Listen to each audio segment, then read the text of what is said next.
welcome to Talking TSM, the Game House's talk show about TSM's LCS team. I'm Robert Haynes, your host and your guide into the world of TSM's LCS team. And guess what, guys? We had a not overly eventful week, and we won a game. This might be the best week in TSM history.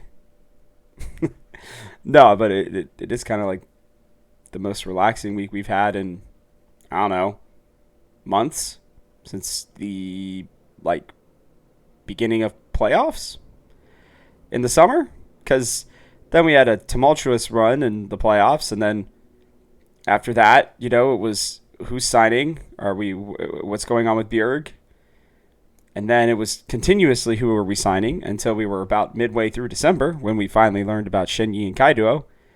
Then we got a little brief pause there, and then all the other crap started happening and us losing. So, yeah, I mean, it has been, I don't know. Yeah, it's been a weird couple of weeks, to say the least. But guess what? We're still here.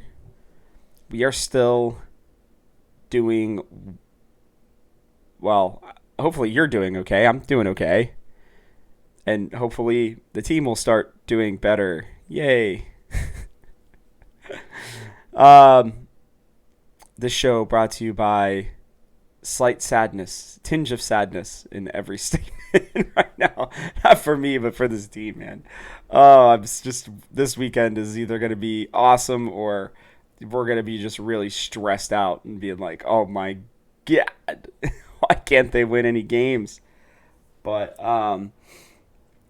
let's just head into one of my new favorite segments that we've been doing lately is TSM in the news. It has been, I think, I don't know if you guys actually like it. Please let me know in the comments if you do or not. I know that, we mostly focus on the actual TSM, LCS team, but I like discussing real quickly what's going on around the team as well, because it could be affecting us, right? And everybody's like, oh, TSM's demise and blah blah blah, but when we're winning in almost everything else, it just shows that it might just be an us problem. For now, that may change. Hopefully this weekend, a 2-0 weekend would be sick. Valorant team is heading to Austin. It looks like they will have a new place to practice. And it also looks like a lot of teams and just people in general are actually heading to, Austin, Dallas area. And, the reasoning behind it is that prices in LA area are very expansive and have continued to be very expansive.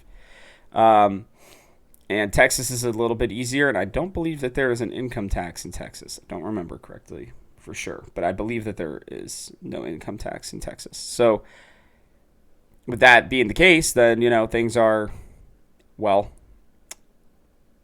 I guess better. I don't know, interesting.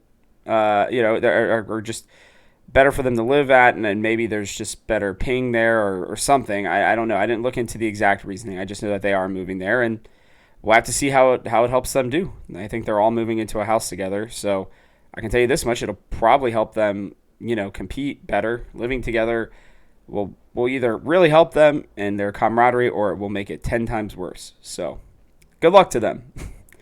Also, a little late because that's when the show gets recorded, but happy International Women's Day to all those female identifying individuals out there. You guys are freaking awesome, and for any of you who watch this show, I greatly, greatly, greatly appreciate it. And yeah, you guys deserve more than a day, but hopefully you were able to enjoy the International Women's Day. TSM Snacky, one of the, I think, new or at least definitely a Fortnite player, won some Fortnite Championship Series thing. I for season 1 week whatever. Good for him.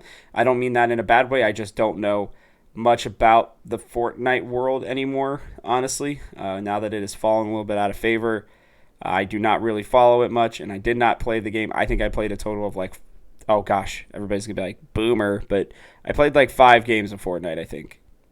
Maybe 10. Ever.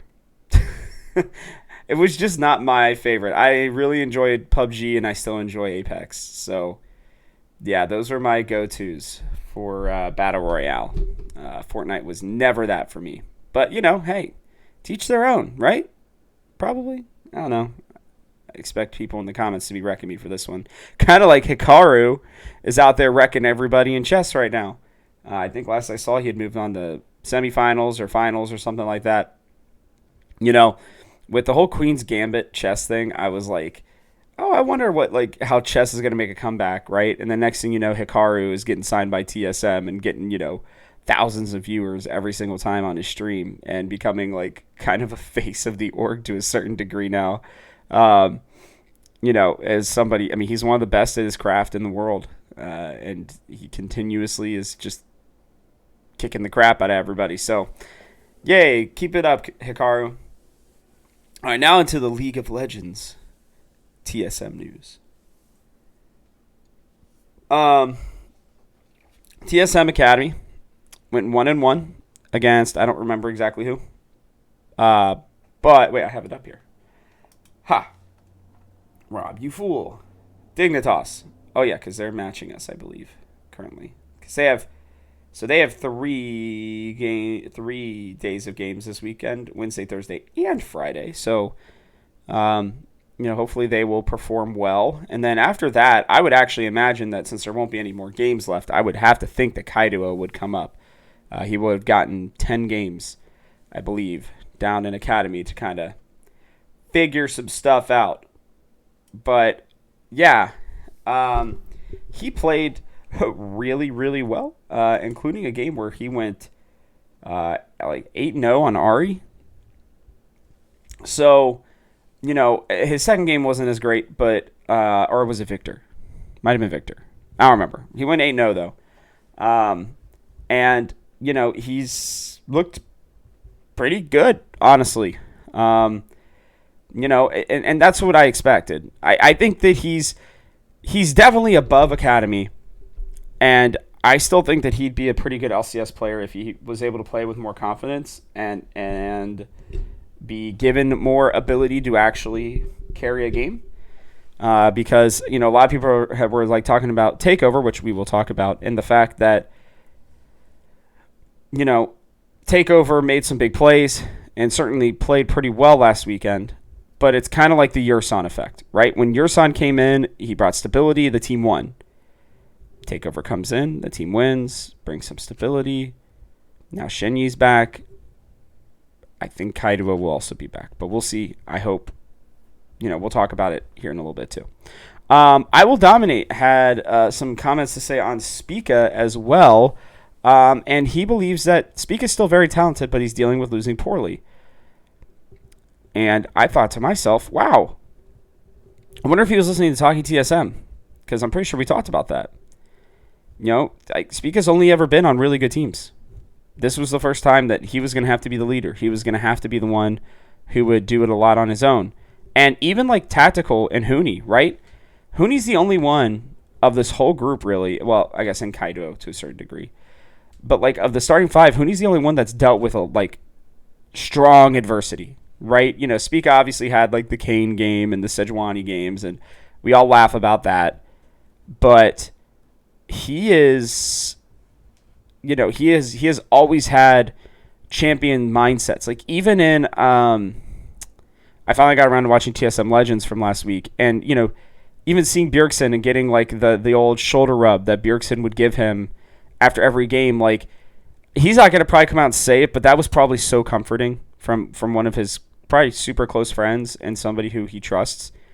And when you have like everything new. And even K's, to a certain degree, being in a new position, but now kind of in his old position, everything is new around this team. And we don't have that veteran presence to be like, it would be different if Power of Evil had been the one to stay, right? And everybody else was gone. I think while, we've seen what's happened with Immortals, he still would be a stabilizing presence. amongst this team who is a bunch of really young players and, two players who are still young in Spica and Tactical who have only ever known success. So they're learning. I mean, this is going to be a big learning moment for both of them, I think, very specifically. And I want to say something real quick about this too. Tactical admitting to the fact that, like, I just went home and cried a lot when having to deal with this and the lack of success. I think it's really brave of him to say that, especially in this world today where men shouldn't cry and blah, blah, blah. Like, I think that's a super healthy way to deal with his emotions. And I think it's really cool that he felt like he could say that. Maybe he didn't really think about it, but, for people out there who deal with really strong emotions, him dealing with it in that way, I think, and being able to, say it out loud, I think is really, really, really cool of him. And yeah, I mean, I just think, I think this team has gone through a lot, and I think that they are growing a lot. And it gives me hope that the summer is going to be that much better, honestly, especially if they can really pull off a nice little run here at the end. I would be super excited. I'd be very, very, very, very happy if that was the case. And, we'll have to see. I don't know for sure that, we will be able to pull anything off, but at a minimum, these guys are learning, I think, pretty valuable lessons. I think Chawi's learning a valuable lesson. I think Dominic is learning a valuable lesson. And I think, this is probably just the TSM fan in me talking, but it gives me hope for the future. So I really appreciate what Dom said. I will dominate said, about the fact that Spica isn't bad. He's just making a lot of bad decisions, and that's kind of how I felt. I don't, and I know he's been bad now. I know I've said that phrase, like, he's been bad. He's bad right now, like he is, but that doesn't mean that he's a bad player. Although we'll have to see if the other teams agree when he heads into free agency this offseason. So if he heads into free agency, if I'm TSM and they still see him as a vital part of their future, I'm re-signing him like tomorrow. That'd be a cool announcement to get later today. Spica re-signs with TSM for 3 more seasons. Yay. Probably. I don't know. I still wouldn't mind the young gun team, but I've been pushing that for 2 off seasons, and nobody has felt like that would be the way to go. And we finally kind of did it. It's kind of not working. For now. Anyways. Nuggery. Yes. Former champion Nuggery is still without a team. And according to LS, I believe it was, would consider an offer from TSM. Now, there's a lot of reasons to not do a deal like this, but the main couple here are, because it's like there's a world where you could envision a team of Nuggery, Spica, Jensen, or Jizuke, preferably Jensen, Tactical, and Ignar. Maybe even keeping Shenyi. And, like, that would be a good roster. I'm not even going to deny it. I really wouldn't hate it at all. But, like, if Nuggery came over here and struggled with his mental and struggled to communicate in similar ways to Kaido and Shenyi, who I've been watching some of their streams, and I can tell you this much, their English seems a lot better than I thought it was at this point.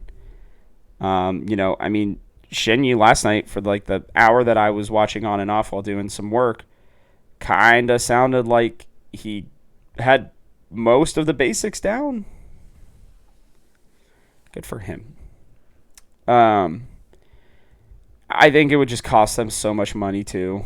We'd probably only get him for a split, and it'd be like, well, let's see if we can make a Worlds run with him. And I I struggle with teams that completely rebuild during the summer like break or the spring break, because I just don't think that you can bring everybody together fast enough to be able to make a Worlds run. Unless if it's like just a whole bunch of vets, which that team would be. So I guess maybe it could, but um, I see where TSM are going with the grabbing these young guys who are very mechanically gifted and trying to train them up to be something great. Luckily, they've come over since Champions Queue, so it has made things, I think, a little bit better. But yeah, I don't know. I don't know that I would love it. I wouldn't hate it, but I don't know that I would love it because we'd also lose Hooney, and I do think that Hooney's actually been pretty solid despite all the craziness and bad things that have happened with his team. I felt like he's been actually one of the more consistent members. We're not up there in the top lane looking at like, oh, Hooney's throwing a game again. Oh, Pooney's doing this wrong. Oh, he's given up a huge CS lead and died randomly to to a very obvious gank. Oh, he pushed up too far. Like, guys, it's not happening really with Hooney. The fact that he's been able to stabilize and still does what he can do in team fights. I mean, he almost solo carried the game against FlyQuest with his Tryndamere at one point. I'm just saying, like, yes, Nuggery is obviously a better player than Hooney. But for all the other changes and things that would have to happen, I just don't know that would be worth it. But, hey, I know a lot of you would probably feel differently, and that is totally fine. And, my second call out to you guys will be, would you even want Nuggery? And under what circumstances, would it be worth losing Hooney in your opinion? I know a lot of you are going to say yes, but it better be more than your answer. Better be more than just yes. This is like a quiz at school, Yes, but why? Why? Give an example or explain yourself. I would really like to know. That's it for TSM in the news, though. Now it's time for us to transition to week. Oh, it's supposed to say week 6. Oh, it didn't change. 1 second, guys. I gotta make the change. Rob, you guys gotta call me out on this. Gotta be like, Rob, you're an idiot. How did you not finish the change for us heading into week 6? And I would say, I don't know what you're talking about. All right, so, I need a producer one of these days. I'm doing okay with it myself. I think I've figured it out to a certain degree. One of these days, when I get a studio and a producer, oh man, talking TSM is going to be amazing. This week we play Dignitas. And I want to start with, talking about Spica, honestly, and having jungle attention bot lane. It's one thing I think we've been very good at. We have been able to push teams in and gotten both our whoever the mid laner has been plus Spica generally to roam on over and go through the I don't even know if that's not technically a tri bush, but whatever the bush would be on the opposite side. I think that this is something that we really actually execute relatively well on. Generally, we're able to get tactical lead. And the one way that I think Dignitas is extremely vulnerable is if they don't have Johnson to kind of rely on in the late game.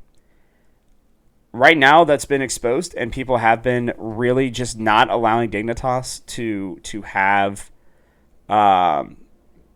just kind of like a free lane in the bot lane to just kind of farm up, occasionally maybe try to get a kill. I don't think you give that to them. I think you pick something strong for tactical, and Spica focuses his pathing towards bot early. Get bot lane behind. It doesn't even necessarily matter if he gets the kill or not. Like, as long as Spica or tactical get the kill, maybe 2, that'd be sick. And hopefully TSM can make it very obvious where, they don't allow early ward pressure to, make sure that Spica is able to path, correctly to bot lane, whether it's, red side or blue side. And I wouldn't even mind a split map here, to be completely honest with you. I actually would almost prefer a split map here with all the attention in the bot lane that Spica can possibly give. So that's my first key to the game. I think if we can do that, if we can, really put the pressure on Johnson and Aframu, they're going to make a mistake. I think we should be able to get a kill. And depending, as long as the matchup isn't too terrible, I mean, if Aframu's given, I don't know, I guess maybe even an Alistar or something that can, especially once it hits level 3, that can very easily deny ganks, then maybe you focus back to Huni instead. But I would prefer bot for right now. At least looking at it before the draft, that's what I'm looking at. Number two. So Dignitas have been banning Zeri and Gwen, like, consistently. Zeri pretty much always, but whenever they are red side, which I know red side ban is almost always Zeri right now, but they've also been banning Gwen. If they've watched our games on Zeri and Gwen, the 3 games that they have been played, they have been pretty bad. So they might not do that against us. Here's all I'm going to say. We better ban them. If they're not going to, then we better. I don't care about them getting Caitlyn as much as giving them a hyper carry in something like Zeri or Gwen. I'm sure they would pick it. I would prefer for us not to deal with that. So, we'll see what's on the ban slate for TSM. I wouldn't even really worry too much this weekend about top lane for a variety of reasons, but against Fake God, it's not that Fake God's bad because he's actually played, I think, relatively well this year, but I don't think it's worth putting bans into. I don't really care about mid lane bans either onto blue. I think, you could maybe do a jungle ban for River, but I would prefer not. I would just say go Zeri Gwen, and then maybe even another 80 carry, and give tactical whatever's left. Whether that be Aphelios, whether that be Jinx, preferably Jinx, but either one is fine. Last part here for Dignitas is to give Huni a strong lane. What I mean by that is, I don't remember if Hullbreaker is nerfed or not yet. Let me actually see. Hullbreaker nerf. Did that go through yet? So if they're playing on patch 12.5, it would seem as though that Hullbreaker is getting nerfed to a certain degree. I think it's more for ranged nerfs. So, the Graves would be getting hit relatively hard, honestly. I mean, it wouldn't be terrible, but you could still play Graves, I think. It just wouldn't be as good. Not nearly as good, but still, you could still play it. My hope is that you give Huni the ability to play a strong weak side lane. Okay, so one where he can get agency, one where he can, have easy escapes, like something like a Camille, actually, or a Tryndamere would be really good here, I think. They have plenty of agency on their own. They are able to push in lanes on their own, and they are able to have an effect on the map later. Even a Gangplank, which I know we haven't seen much of it with him, since he's come over to TSM. I don't really think Gangplank is super in the meta, but those are just potential options that come to mind to me that would allow for Huni to still be weak side, but have a strong laning phase, because I think he is much more technically gifted than Fake God. Yeah, I mean, that's what I would do, right? I mean, again, you split map it. You give Huni something. Again, Camille, I think, would be such a great pick. Even a Jace if he's available. But, just something in order to be able to give Give Hooney, the ability to make plays at any point in the game, even if he gets camped constantly. He's Camille. Once he hits level 6, he's probably getting 1 kill if he's getting dove under tower. And even if he's not, he's probably still getting 1 kill because Camille is busted all the time. I'm going to predict a win here. I know we're 2-9. We looked much better last weekend. We looked like we had team cohesion for the first time in a while. It felt like everybody was mostly on the same page through most of both of the games. And I think they're going to build on that momentum, and they're starting to see their strengths. Hopefully Chawi will draft for them, but I really do think they can beat Dignitas. Dignitas is on a major slide. I believe that they are 1-4 in their last 5 games. Yeah, they are. They're 1-4 in their last 5 games. They are very much a beatable team. And a win here would only put us 2 games behind them, and they're tied for the last playoff spot right now. Every game matters from here on out. No doubt. More so even just to see how we can get better.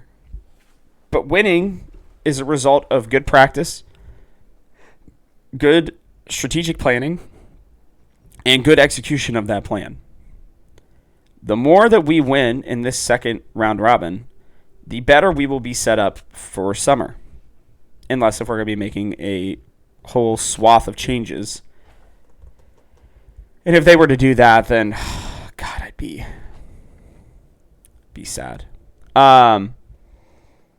Anyways, yeah, I'm going to predict a win against Dignitas. I think we get to 3-9.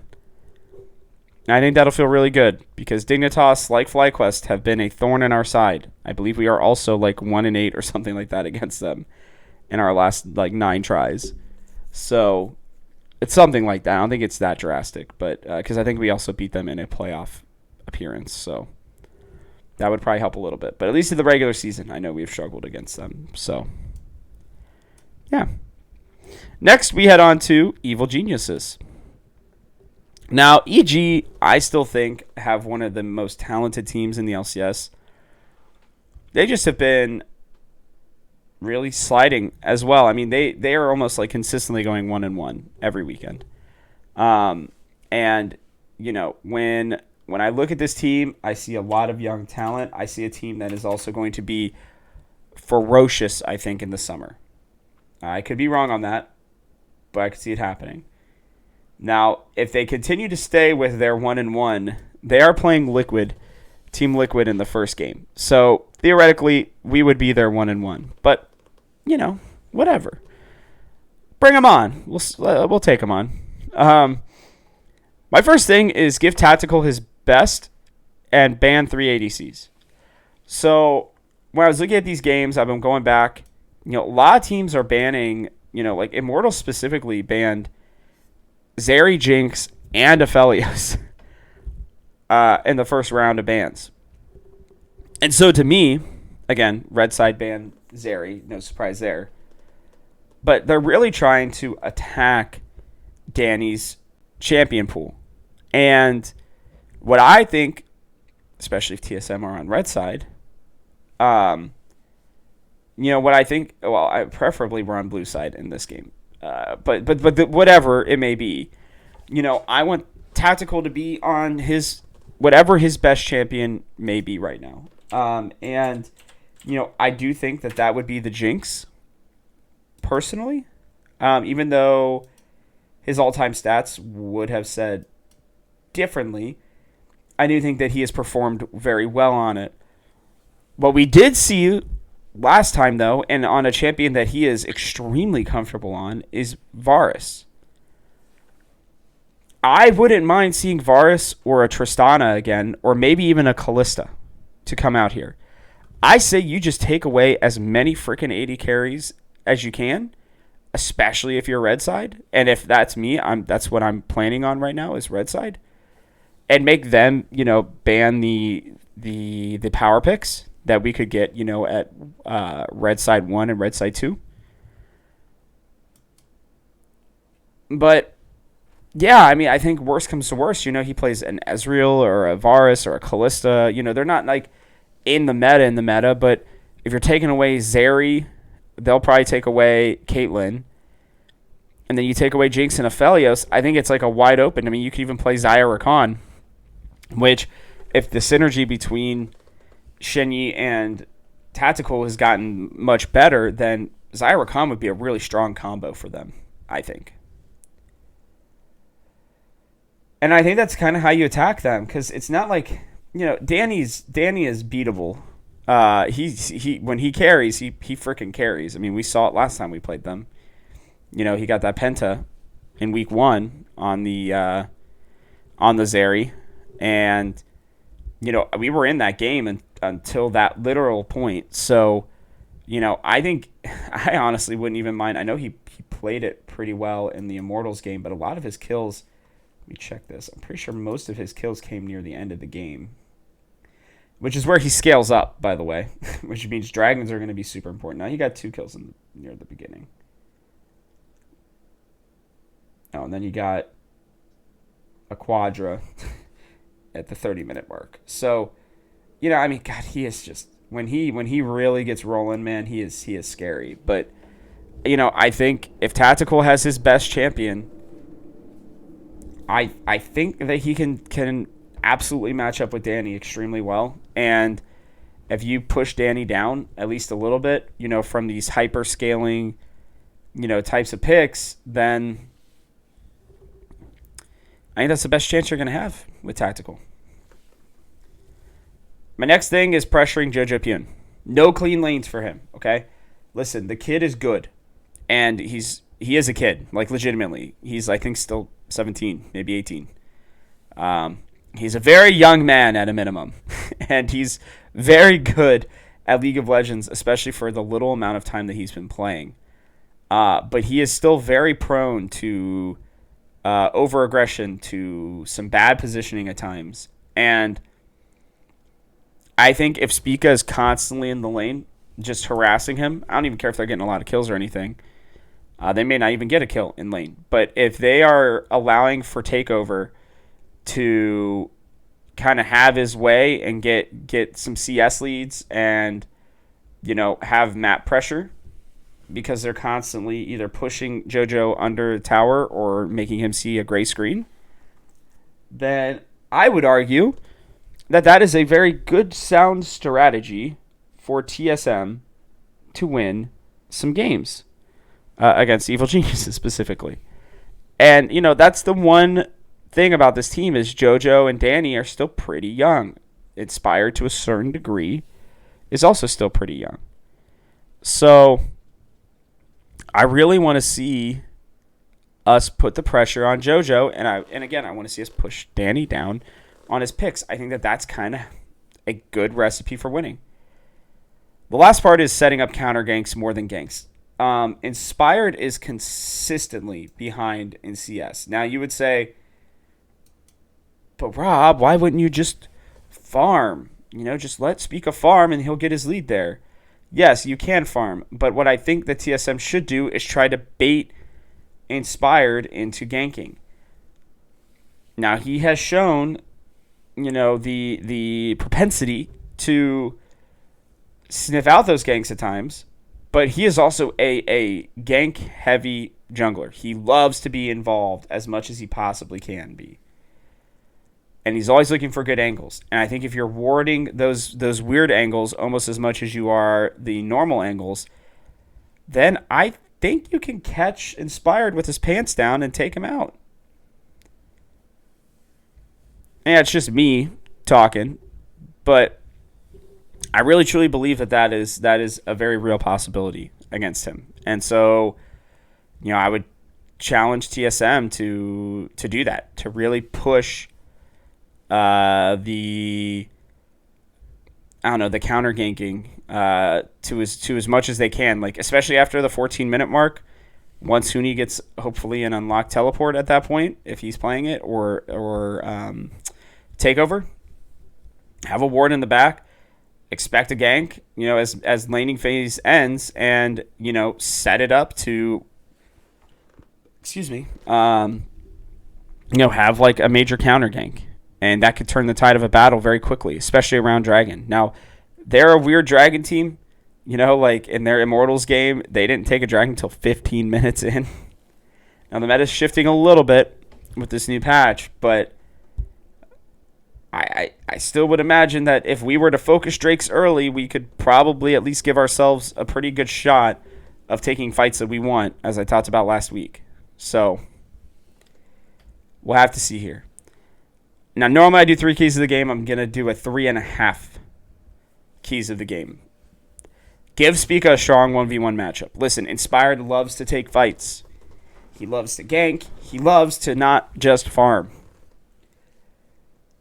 We cannot just pick Xin Zhao and not expect him to play Trundle. If our goal is to first pick or even red side first pick Xin Zhao, then we either need to save the Xin or we need to ban out the Trundle with our last ban. Now, I know I said 380 carry bans. I get that. I'm just saying if the plan is to play something where Spica is extremely comfortable with, whether it's a Hecarim or a Xin Zhao or, well, Lee Sin not as much, but still. Trundle is like the ultimate counter, and the fact that Inspired was willing to pull that stuff out, it can be problematic. I still don't understand why he didn't pick it into the Volley Bear, but I don't care what it is. Just give Spica the chance to, kind of dominate the lane, the jungle. And I think, taking away a pick like a Trundle wouldn't be the worst thing, especially in second bans. Like, I would almost prefer. Here's what I would prefer. This would be the first time. I can't believe I'm saying this. It's so counterintuitive to me. But, not counterintuitive. It's so counter to what I normally say. I would love 80 carry support pick in 1-2. And then 3 would be probably mid or top.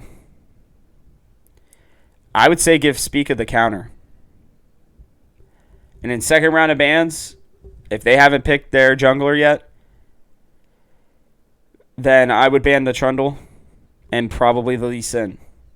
And especially if we have red side pick, first pick on the fourth, on round 4 there, then that's when you pick the Xin Zhao or something like, again, a Volley Bear or even an Udyr.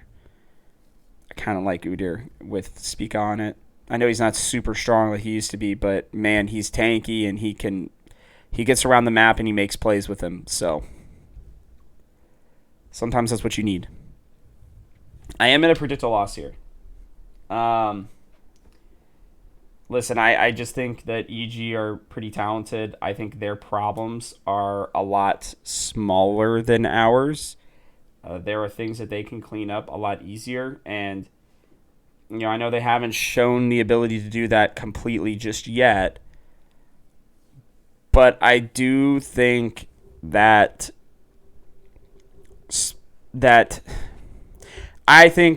across the board, they have players who are as good or better than ours. I think Impact and Huni.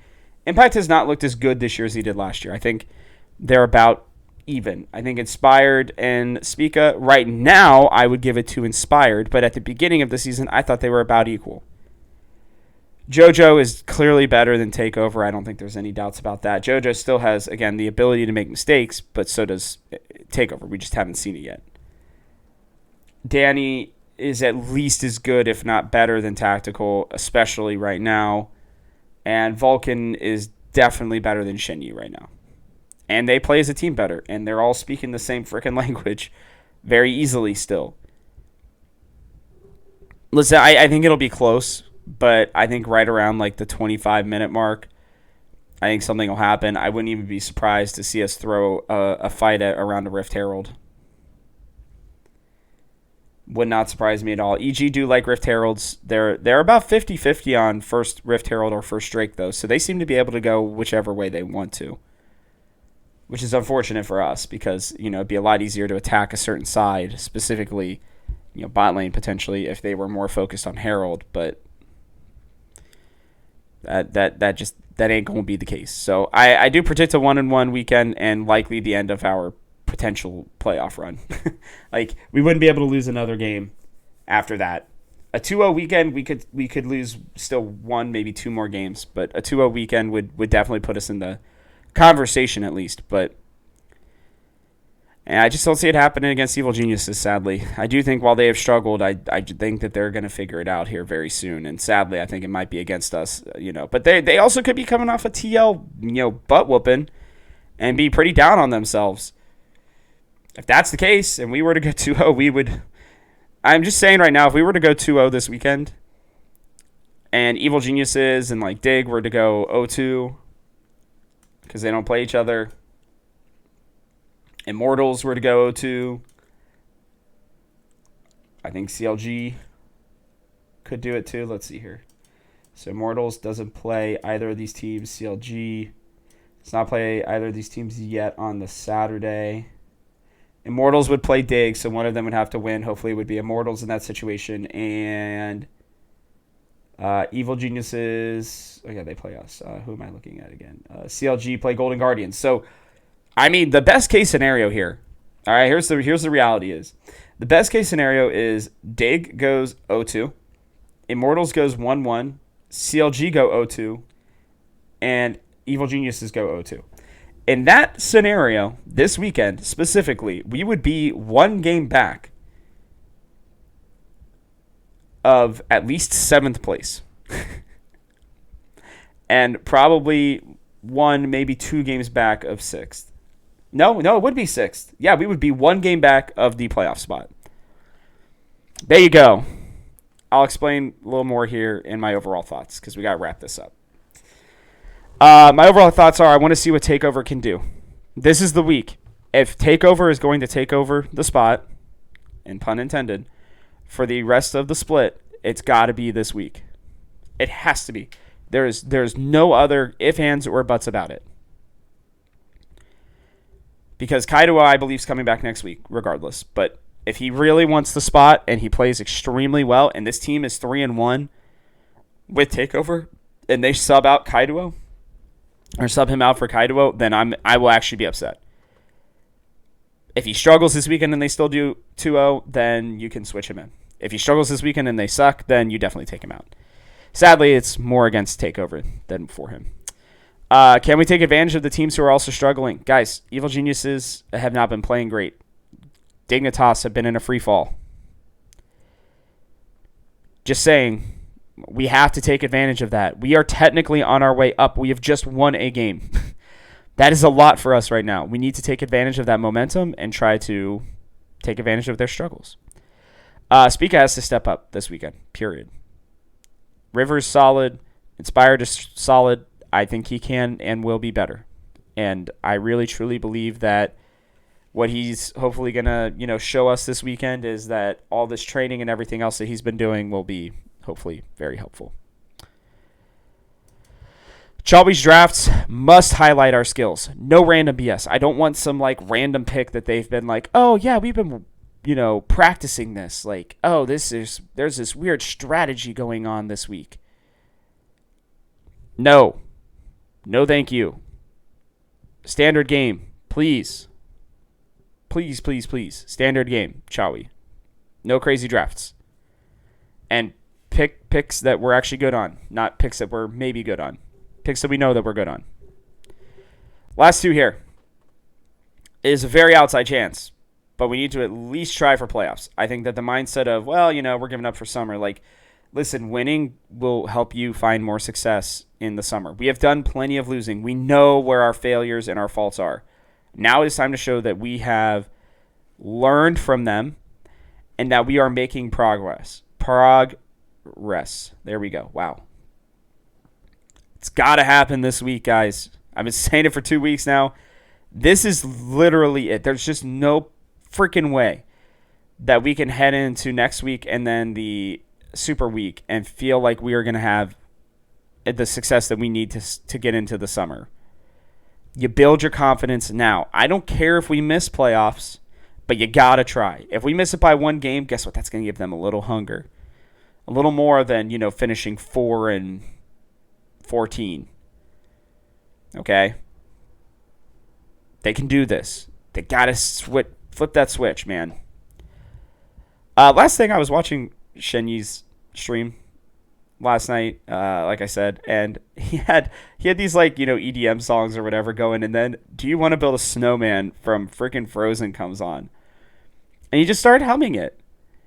And I was like, this is so freaking wholesome from this guy who's just out here trying his best. He's playing this Kazakhs game where he was just the bringer of death, and he's singing, humming "Do You Want to Build a Snowman" during the middle of it, or maybe it was his Pantheon game. I don't remember. It was one of those two, and he was the bringer of death at both of them. His Kazakhs jungle is pretty filthy, by the way, but his Pantheon was even better, honestly. But wouldn't be surprised to someday see that come out if he's still playing for us. But yeah, it was just a wholesome moment. You guys should check out their streams. They're pretty cool. Him and Kaido, I think, are really kind of ingraining themselves with the team, and I really wonder what's going to happen come summer with the two of them, because I would love to see them find success with this team. I think that'd be awesome. All right. We're on to another week, fam. On to week 6.